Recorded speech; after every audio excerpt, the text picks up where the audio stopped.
Ford has revealed a new performance kit for Maverick models called the 300T, a kit that significantly increases engine output and adds sport truck styling and handling features.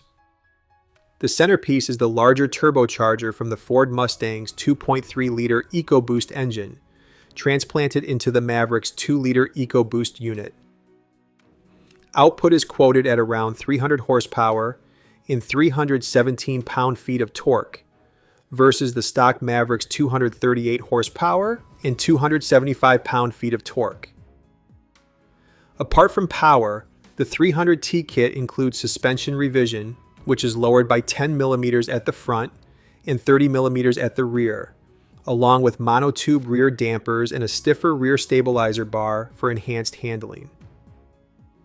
Visual upgrades include 20-inch alloy wheels from the Mustang Mach-E GT coming in bronze or black finishes, 300T decals, special tailgate lettering, fender vents, Ford Performance badging, and a front spoiler designed to accommodate the larger intercooler. The 300T kit will be available as a performance upgrade for the Maverick in 2026, with pricing to be announced later. Guys, do you like it? Let us know in the comments. Thanks!